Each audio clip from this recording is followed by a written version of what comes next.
রোজা সবেমাত্র শুরু হয়েছে, তার আগে কিন্তু আমি আমার রুমটাকে সুন্দরভাবে মনের মতন করে গুছিয়ে নেওয়ার চেষ্টা করছি। আর কেন এতদিন ভিডিও দিইনি বা কী ব্যাপার সব কিছু এই ভিডিওর মধ্যে আছে। সবার কাছে রিকোয়েস্ট করছি ভিডিওটা কমপ্লিটভাবে দেখার জন্য, তবে বুঝতে পারবে যে কি হয়েছিল বা কি ব্যাপার। আর আমি আমার রুমটাকে কেমনভাবে সাজিয়েছি সব কিছু দেখতে পারবে এই ভিডিওর মধ্যে। আসসালামু আলাইকুম, সকলে কেমন আছো? আই হোপ তোমরা সকলে অনেক ভালো আছো। আলহামদুলিল্লাহ আমি আগেকার থেকে অনেকটাই ভালো আছি।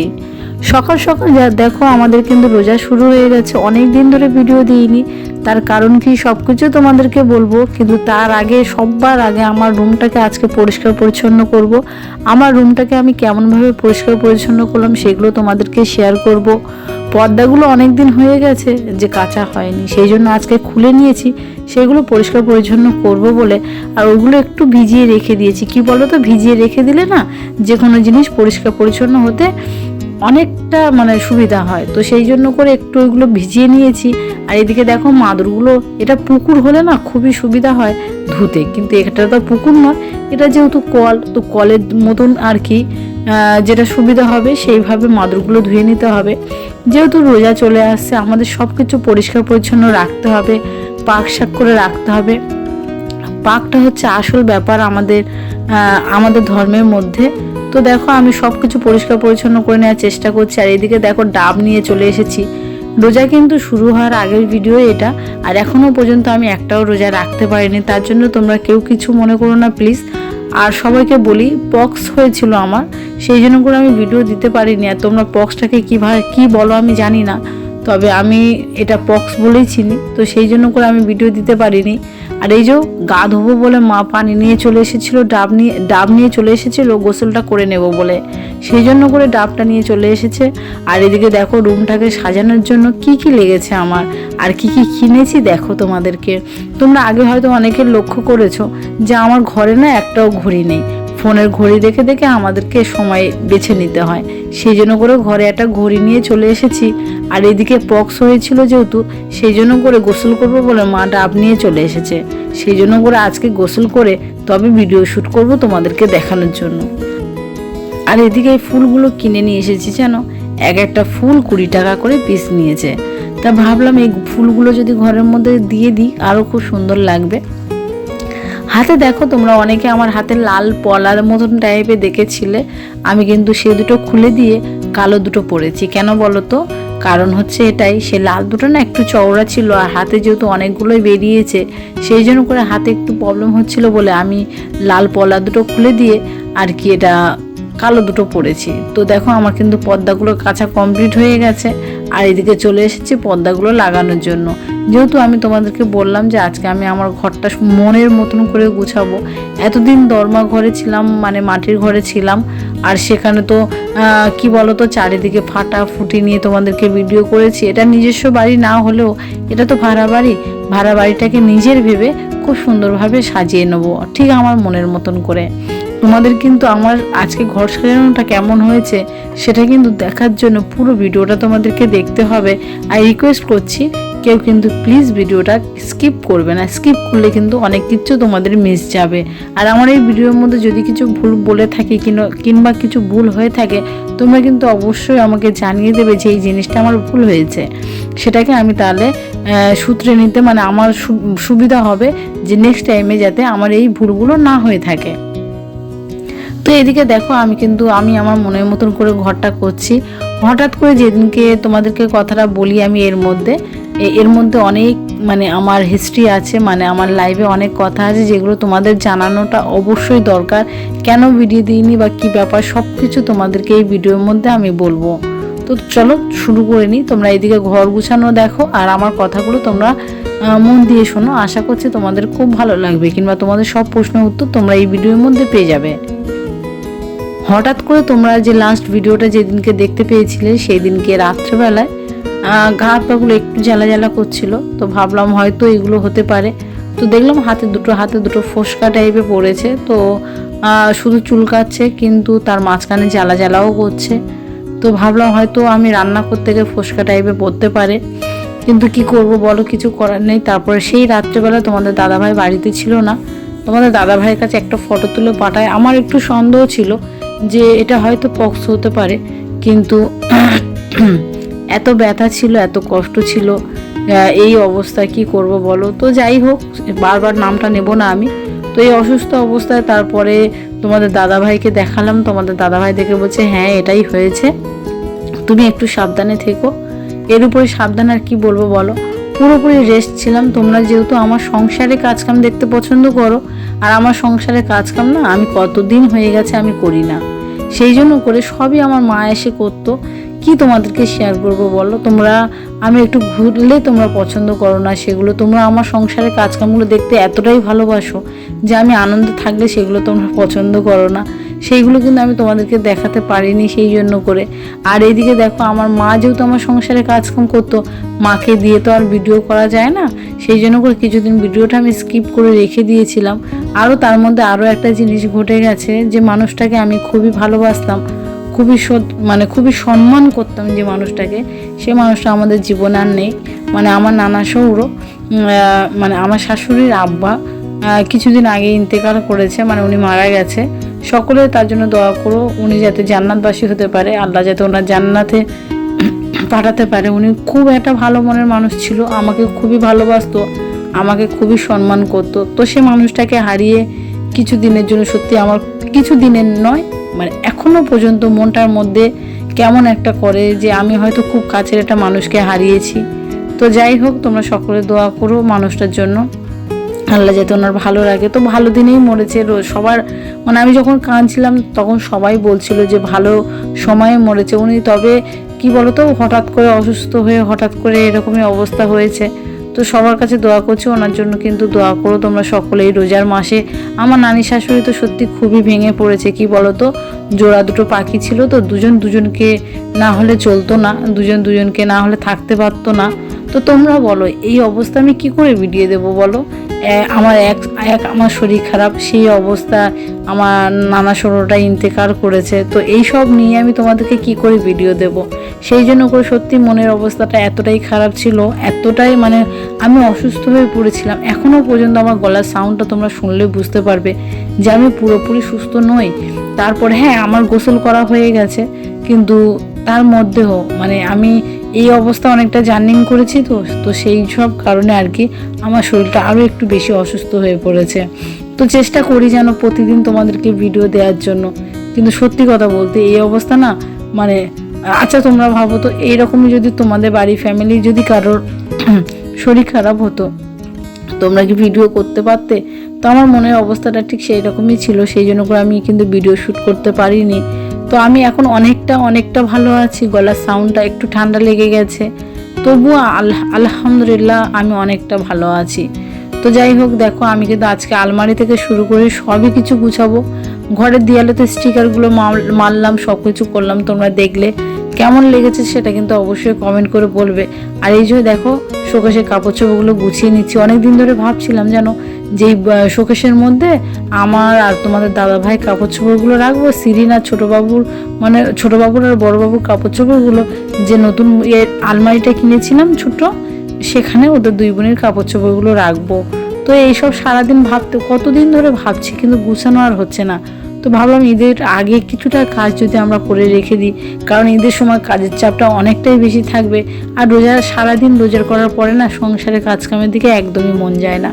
তো সেই জন্য করে টুকিটাকি আর কি গুছিয়ে নেওয়ার চেষ্টা করছি। সবার আগে আমি আমার ঘরটাকে, যে জায়গাটাতে আমি সব থেকে বেশি থাকতে পছন্দ করি, কিংবা যে জায়গাটা আমার সব থেকে শান্তির জায়গা, সেটা হচ্ছে আমার বিছানাটা। তো আমি এই ঘরটা আর কি আমি আমার মনের মতো করে একটু সাজিয়ে নিতে চাইছি। তো চলো, আমার এই ঘর গুছানোটা কেমন লেগেছে সেটা কিন্তু অবশ্যই তোমাদেরকে বারবার বলছি, তোমরা অবশ্যই কমেন্ট করে বলো। আর এই কিছু দিনের মধ্যে তোমরা আমাকে এতটা ভালোবাসা, এতটা সাপোর্ট দেবে, সত্যি তোমাদের কাছে অনেকটা ধন্যবাদ জানাই তোমাদেরকে। তো যাই হোক, গলার সাউন্ডটা এখনও পর্যন্ত বসে গেছে। তো সেই অবস্থা সত্যি খুব খারাপ লাগছিল, এটাই ভেবে যে কাছের মানুষগুলো যাকে আমি একটু বেশি ভালোবাসি, তো তারা যখন চলে যায় না, জীবনে বড় একটা আঘাত দিয়ে দেয়। তো তোমাদের দাদাভাই কিন্তু কাজে গিয়েছিল, তোমাদের দাদাভাই সবে বাড়িতে এসছে। আর তার মধ্যে তোমরা আগে দেখেছো যে আমি স্টিকারটা এক জায়গায় মারতে পারছিলাম না, সেই জায়গাটায় স্টিকারটা তোমাদের দাদা ভাইয়ের জন্য রেখে দিয়েছিলাম। সে যেহেতু অনেকটা লম্বা আর আমি তো একটুখানি মতন গেরি মতন মানুষ, আর গেরি মতন মানুষের তো সব জায়গায় হাত যায় না, জানো তো। এই গেরি মতন কথাটা আসলে না অনেক কিছু মনে পড়ে যায়। কি বলো তো, অনেকে আমাকে বলে, যেমন আমার হাইটটা শর্ট বলে অনেকে অনেক কথাই বলে যে গেঁড়ি এসেছে, ওই দেখ বেটে বাঁটি এসেছে। এই কথাগুলো তোমরা বলো যে এই কথাগুলো কোনো দিক থেকে মানা যায়?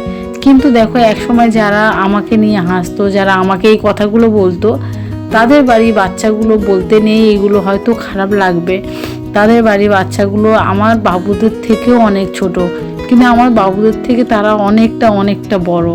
যারা একসময় আমাকে গেঁড়ি করে কথা বলতো, হাসি ঠাট্টা করতো, তাদের বাড়ির বাচ্চাগুলো আমি কোন কাল থেকে দেখে আসছে পুরো একই মাপেই আছে, কেউ একটুখানির জন্য বাড়েও না। তাদের থেকে কিন্তু আমার ছোটো বাবু বড় বাবু অনেকটা ছোট, তাদের থেকেও কিন্তু ওরা অনেক বড় হয়ে গেছে। সেই জন্য করে মাঝে মাঝে আমি একটা কথা ওদেরকে বলতাম ঝগড়ার মাঝে, আমি গেরি হলে কি হবে, আমার বাচ্চাগুলো তোরা দেখেছিস একবারের জন্য? পরে মানে বাইরের লোককে না অপমান করার আগে 10 বার ভাবতে হয়, কারণ সেম একই জিনিস আমার বাড়িতেও থাকতে পারে। মানুষকে অপমান করার আগে 10 বার ভাবার দরকার। তো যাই হোক, এই রোজার সময় আমি কিভাবে আমার রোজাগুলো কাটাচ্ছি সব কিছু আমি তোমাদেরকে স্টেপ বাই স্টেপ শেয়ার করব। যতটুকু পারবো ততটুকু তোমাদেরকে শেয়ার করবো। আরও একটা কথা বলতে মানে লজ্জা নেই, কারণ তোমরা অনেকে হয়তো তোমাদের মনে কোশ্চেন আসতে পারে যে যে আমাদের মেন্স হলে, আমরা যে মেয়েরা মেন্স হলে আমরা কি রোজা করতে পারি? অনেকজনের এই কোশ্চেন থাকতে পারে। যারা মানে হিন্দু ভাই বোন আমার ভিডিওগুলো দেখো তাদেরকে বলছি, না গো, আমাদের মেন্স হলে মানে আমাদের শরীর খারাপ হলে আমরা কিন্তু আমরা রোজা রাখতে পারি না, নামাজও পড়তে পারি না। কি বলো তো, এগুলো করা যায় না। তো সেই জন্য করে আমাদের মেয়েদের কিছু মেয়েদের রোজা কিন্তু অনেকটা মানে ভাঙা পড়ে, এগুলো মানে কিছু রোজা আমরা রোজা আর কি রাখতে পারি না, তো এইসব কারণে। তো যাই হোক, আমাদের প্রতিটা মেয়েদের, বেশিরভাগ মেয়েদের কিন্তু এই জিনিসটা হয়ে থাকে। আর এই সময় পুরো একদম পাকশাক হয়ে থাকতে হয়, নামাজ পড়তে হয়, 5 ওয়াক্ত নামাজ পড়তে হয়। এমনি সময় শুধু রোজা বলে নয়, রোজা বলে যে 5 ওয়াক্ত নামাজ পড়তে হবে তা নয়, এমনি সময়ও 5 ওয়াক্ত নামাজ পড়তে হয়। আমরা এই দিনটার জন্য কত অপেক্ষা করে থাকি যে এই রোজার মাসটা আসবে, পুরো রোজার মাসটা আমরা রোজা করব, 5 ওয়াক্ত নামাজ পড়বো, তারাবি পড়বো, কত একটা আনন্দ। আর এই আনন্দের আগে কিন্তু আমি আমার ঘরটাকে সুন্দরভাবে সাজিয়ে নিলাম। ইচ্ছা আছে চাঁদ রাত্রির দিন সকালবেলা দোলখালি চলে যাব, মানে তোমরা এতদিন যেখানে ভিডিও তোমরা দেখে এসেছো সেখানে চলে যাব, সেখানে ইফতার করব। তো এটাই ইচ্ছা, আমি আমার ইচ্ছাটাকে তোমাদেরকে প্রকাশ করলাম। বাকিটা কিন্তু উপরে আল্লাহ ভালোভাবে জানে, কারণ সে সব কিছু লিখে ঠিকঠাক করে রেখে দিয়েছে। আর এদিকে দেখো, তোমরা অনেকে আমাকে বলো যে তক্তপোষের তলায় তুমি ওই বাড়িতে যে মানে তক্তপোষের তলায় যে কাপড় দিয়ে ঘিরে রেখে দিয়েছিলে, সেম এখানেও করো। অনেকে আমার এই কোশ্চেনটা বলেছিল করার জন্য। তো সেই জন্য করে শাড়ি কেটে দেখো এপারটায় ঘিরবো বলে ঠিকঠাক করেছি। তোমাদের দাদাভাই বাড়িতে থাকলে অনেক দিক থেকে আমাকে অনেকটা হেল্প করে, কারণ সত্যি আমি কপাল করে এরকম একটা স্বামী পেয়েছি যে আমাকে বোঝে, অন্তত সে আমাকে অনেকটাই ভালোবাসে, আমাকে বোঝে সব কিছু দিক থেকে। আর সুতোটা সেলাই করতে গিয়ে না সুইটা আমি কোথায় হারিয়ে ফেলেছি, আবার খুঁজতে ব্যস্ত হয়ে গিয়েছিলাম। দেখবে তোমরা এই ভিডিওর মধ্যে যে সুঁচটা নিয়ে আমি কোথায় ফেলে দিয়েছি শেষমেশ, সেটাও আমি খুঁজে পেয়েছিলাম। একটা সময় খুব ভালোভাবে মনে আছে, সিরিনকে নিয়ে, সিরিন তখন অনেকটাই ছোট, আর এইদিকে দেখো তোমাদের দাদা ভাইকে নিয়ে দুটো বাবু কি করছে তুমি দেখো। ও সারাদিন যেহেতু কাজেতে থাকে, আর যখন মানে ফাঁক পায় তখন আমার দুটো মেয়ে কিন্তু তোমাদের দাদাভাইকে পুরো পাগল করে দেয়। তোমাদের দাদাভাই বলে, তুমি সারাদিন এদেরকে নিয়ে কি করে সামলাও? আমি বলি, এটাই আমাদের কাজ। তোমরা হয়তো এই কথাটা প্লিজ তোমরা কেউ কিছু মনে করো না। ছেলেরা হয়তো বাইরে সারাদিন কাজকাম করতে পারে, অফিসে কাজকাম থাকতে পারে, কেউ মাটি কাটার কাজ করে, কেউ এটা ওটা কাজ করে, কিন্তু একটা সংসারে বউ যে কম কাজ করে তা কিন্তু নয়, তারও অনেক হেডেক থাকে। দেখো আমি সুঁচটা খুঁজে পাচ্ছি না কোথাও, বাবুদের জন্য আর কি চিন্তা হচ্ছে, কোথাও যদি ওদের হাতে পায়ে লেগে যায়। শেষমেশ খুঁজে পেয়ে আবার এদিকে কাজ করতে শুরু করে দিয়েছি। তো যাই হোক, মেয়েরাও কিন্তু কম কাজ করে না, মেয়েরা কিন্তু সংসারে অনেক কাজ করে, স্পেশালি যাদের বাড়িতে দুষ্টু দুষ্টু বাচ্চা আছে তাদেরকে সারাদিন ম্যানেজ করাটা সত্যি খুব ডিফিকাল্টের ব্যাপার আমার কাছে মনে হয় এটা। তো আমাদের মেয়েদের কাছে সব কিছু সহজ, আমরা সব কিছু করতে পারি। আর ক্যামেরাটা না কিছুদিন হয়ে গেছে পড়ে গিয়ে আর ক্যামেরাটার অবস্থা কি দেখো। চেষ্টা করি জানো তো তোমাদেরকে সব কিছু ক্লিয়ারভাবে দেখানোর জন্য, শেষমেশ হয়ে ওঠে না। সব কিছু তোমাদেরকে শেয়ার করার চেষ্টা করি, কিন্তু কি করব বলো, যদি না হয় আমার আর কিছু করার নেই। তো যাই হোক, এপারটা আমি গুছিয়ে নিচ্ছি আস্তে আস্তে করে, বিছানার চাদর থেকে সব কিছু চেঞ্জ করছি, মনের মতন করে সাজিয়ে নেওয়া। তো ঈদের আগে আর কি, ঈদের আগে আমি আমার ঘরটাকে সুন্দরভাবে সাজিয়ে নিলাম। তার আগে তোমরা দেখে নিয়েছো আমি আমার রান্নাঘরটাও সুন্দরভাবে সাজিয়ে নিয়েছি। এবার কিন্তু তোমাদেরকে নেক্সট ভিডিও যেটা আসবে সেটা আমি রোজাতে আমরা গরিব লোকেরা অল্প টাকা বাজার হাট করে সেটা কিভাবে রোজার মাসটা পুরো মাসটা চালায়। অনেকে মনে মনে করে যে রোজার মাস মানে হাইফাই খাবার, মানে সারাক্ষণ ফল টল এটা ওটা। আচ্ছা তোমরা এটা নর্মালি ভাবো তো, যারা গরিব আছে, যারা রাস্তাঘাটে ঘুরে বেড়ায়, তারাও তো অনেকে রোজা করে বলো, তারা কটা ফল পায় বলো। আমার এই সত্যি এই সব সময় না খুবই কষ্ট হয় সেই সব মানুষগুলোর জন্য। কিন্তু কি করব বলো, আমি এটা মনে করি যে আল্লাহ উপরে আল্লাহ আছে, মানে প্রতিটা মানুষ যারা যারা রোজা রেখেছে সব কজনের জন্য আল্লাহ ঠিক খাবার জুগিয়ে রেখে দিয়েছে। তো তোমরা এটা কি মনে করো সেটা অবশ্যই কিন্তু শেয়ার করে বলবে। তো দেখো তোমাদের সঙ্গে কথা বলতে বলতে কিন্তু বিছানার চাদরটাও আমি চেঞ্জ করে নিয়েছি। এবারে কেমন লাগছে সেটা কিন্তু তোমরা বারবার তোমাদেরকে বলছি, রিকোয়েস্ট করে বলছি, তোমরা কিন্তু অবশ্যই আমাকে জানাবে যে বিছানার চাদরটা চেঞ্জ করে তারপরে চারিদিকে কাপড় চোপড়গুলো বিছিয়ে মানে ঘিরে তক্তপোষটা ঘিরে কেমন লাগছে। আমার কিন্তু পুরো বিছানাটা থেকে শুরু করে চারিদিকটা পুরো এলোমেলো হয়ে গেছে, মানে এত সুন্দর লাগছে, আমার তো বেশ ভালো লাগছে। তোমাদের কেমন লাগছে সেটা কিন্তু অবশ্যই বলো। আর কি বলো তো, যে কোনো কাজ, মেয়েদের যে কোনো কাজ একটু পরিষ্কার পরিচ্ছন্ন করে রাখলে না সবাই মানে দেখতে সুন্দর লাগে, তারপরে সব দিক থেকে খুবই সুন্দর লাগে। আমার তো খুবই ভালো লাগে। আর আমার এইসব কাজকাম আমাদের বাড়িওয়ালার বউ যতবার আসে ততবারই বলে, খুব সুন্দর কাজকাম, তোর হাতের কাজকামগুলো খুব সুন্দর করে গুছিয়ে রেখে দিয়েছিস, দেখো তো বিছানাটা কেমন লাগছে। আমার কিন্তু বেশ ভালো লাগছে। তোমরা কিন্তু অবশ্যই কমেন্ট করে বলবে। আমার এই ঘর গুছানোটা ঈদের আগে, মানে রোজা চলতে না চলতে, মানে রোজা শুরু হয়ে গেছে, আর এই সময় আমি আমার ঘরটাকে এত সুন্দর করে আমি আমার মনের মতন করে গুছিয়েছি। তোমাদের কেমন লেগেছে সেটা কিন্তু অবশ্যই কমেন্ট করে বলবে। আর তোমরা যারা যারা কমেন্ট করছিলে যে তক্তপোষের তলার দিকে আর কি কাপড়টা দিয়ে দিতে, আমি দিয়ে দিয়েছি গো, কেমন লাগছে সেটা কিন্তু অবশ্যই কমেন্ট করে বলবে। আর কেন এতদিন ভিডিও দিইনি, আশা করছি তোমরা সব উত্তরগুলো এই ভিডিওর মধ্যে পেয়ে গেছো। তো সকলের কাছে দোয়া করছি, সবাই সাবধানে থাকবেন, আমাদের জন্য দোয়া করবেন, আমিও আপনাদের জন্য দোয়া করব। সবাই সুস্থ থাকবেন, ভালো থাকবেন, আর রোজার শুভকামনা রইল।